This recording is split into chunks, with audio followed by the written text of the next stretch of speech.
13 বছর পরও যখন আমার সন্তান হচ্ছিল না, তখন আমার স্বামী দ্বিতীয় বিয়ে করে এবং সেই মাসে আমি টেস্ট করে জানতে পারি আমি প্রেগনেন্ট। ঠিক ওই মুহূর্তে আমার মনে হচ্ছিল আল্লাহ দিলে যেন মাস আগেই দিতে। এখন আমি কি করব কিছুই বুঝতে পারতাছিলাম না। আমার মা বলল, যাই হোক আমি তোর পাশে আছি, যা মন চায় তাই হবে। আর এদিকে আমার স্বামী দ্বিতীয় বিয়ে করার পর যেখানে ইচ্ছে তুমি সেখানে থাকতে পারো, তুমি চাইলে আমার কাছেও থাকতে পারো, আবার চাইলে তুমি তোমার বাবার বাড়িও থাকতে পারো, তোমার জন্য আমার দরজা সবসময় খোলা আছে। তখন আমি ভাবতে পারি না একটা সন্তানের জন্য আমার স্বামী দ্বিতীয় বিয়ে করবে।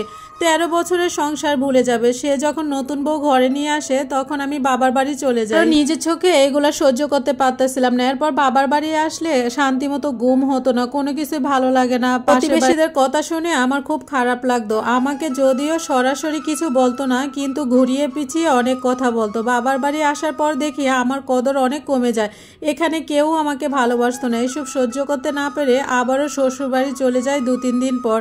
শ্বশুর বাড়িতে আসার পর আমার স্বামী দ্বিতীয় বউকে দেখে আমার কলিজাটা ফেটে যায়। বাড়ির লোকজন ধীরে ধীরে আমার সাথে কথা বলা বন্ধ করে দেয়। সবাই তখন নতুন বউকে পেয়ে মাথামাতি করবে না কেন? নতুন বউ যেমন সুন্দরী ছিল তেমনি বয়সে কম ছিল। স্বামী যখন বাসায় আসতো আমার সাথে একটা কথাও বলতো না, ডাইরেক্ট নতুন বউর ঘর রুমে চলে যেত। দিন দিন এত ব্যয় হয়ে যাচ্ছিলাম, মাঝে মাঝে তার পাও ধরে বসে থাকতাম, আমার সাথে একটু কথা বলো, আমার সাথে একটু। সে আমাকে মোটেও সহ্য করতে পারতো না। কয়েকদিন পর আবারও বাবার বাড়ি চলে আসি। সেখানে টিকতে না পেরে আবার শ্বশুর বাড়ি চলে আসি। কি যে করতেছিলাম কিছুই বুঝতে পারতেছিলাম। মাঝে আমার শাশুড়ি ডেকে বলে, তুমি তো কোনোদিনই সন্তান দিতে পারবে না, তো এই বাড়িতে থেকে কোনো লাভ নাই। ছেলের বউ ছেলের মাঝখান থেকে তুমি সরে যাও, আর যেন এই বাড়িতে তোমাকে না দেখি। তোমার যে কটা কাবিন আছে সেগুলো তুমি সময় মতো পেয়ে যাবে। প্রেগনেন্ট হওয়ার ব্যাপারটা কাউকে জানে নাই, কিন্তু আমার শাশুড়ি যখন বললো এই বাড়ি থেকে চলে যাওয়াতে হবে, তখন আমার স্বামীকে ডেকে নিয়ে বললাম আমি প্রেগনেন্ট। আমার মুখে এই কথা শোনার পর স্বামী অনেক খুশি হলো আর বলল, আমার সামর্থ্য আছে, তোমার দুজনকে চালাতে পারবো, কোনো অসুবিধা হবে না। তুমি আমার বড় বউ, ও আমার ছোট বউ, আমি দুজনকে অনেক ভালোবাসি, তোমাকে ছাড়া আমি ভাজবো না। তখন আমি হেসে বললাম, তুমি আমাকে ছাড়া ঠিকই ভাজবে, কিন্তু নতুন বউ ছাড়া একদিনও টিকতে পারবে না। আমার স্বামীকে আমি খুবই ভালোবাসি, কিন্তু এখনকার এই চেহারা মানুষটাকে আমি একদম ভালোবাসি না। বিয়ের ছবিগুলো দেখলে অনেক কান্না পায়। বউ সাজা অবস্থায় পাশে বসে থাকা শেরওয়ানি পরা স্বামীটাকে আমি খুব ভালোবাসি, তাকে আমি আবারও ফিরে পেতে চাই। খুব সুন্দর সম্পর্ক ছিল আমাদের, খুব সুন্দর চলছিল আমাদের জীবনটা। একটা সন্তানের জন্য সব হাহাকার। চেনা মানুষটা এক থাকলেও মানুষটা কেন জানি বদলে যায়। শ্বশুর বাড়ি মানুষের এত অবহেলা দেখে আমার একদম ভালো লাগতো না। ঠিক মতো খাওয়া দাওয়া করতাম না, একদম শুকিয়ে কাঠ হয়ে যাচ্ছিলাম। তো আমার মা যখন ফলমল নিয়ে আসতো কিন্তু খেতে ভালো লাগতো না। আমি প্রেগনেন্ট অবস্থায় আমার স্বামীকে নিয়ে সবসময় ঘুরতে যেত, বাইরে খাওয়া দাওয়া করতো, কিন্তু কখনো আমাকে বাসায় এসে জিজ্ঞাসা করে নাই তোমার শরীরটা কেমন আছে, তোমার ভালো লাগতেছে কিনা। এর মাঝে দেখতে দেখতে কয়েকটা মাস কেটে যায়। এখন আমি সংসারে কাজ করতে পারি না, উঠানামা করতে পারি না। তাই ছোট বউকে বলেছিলাম, বোন ছাদে কিছু কাপড় আছে তুমি নিয়ে এসো।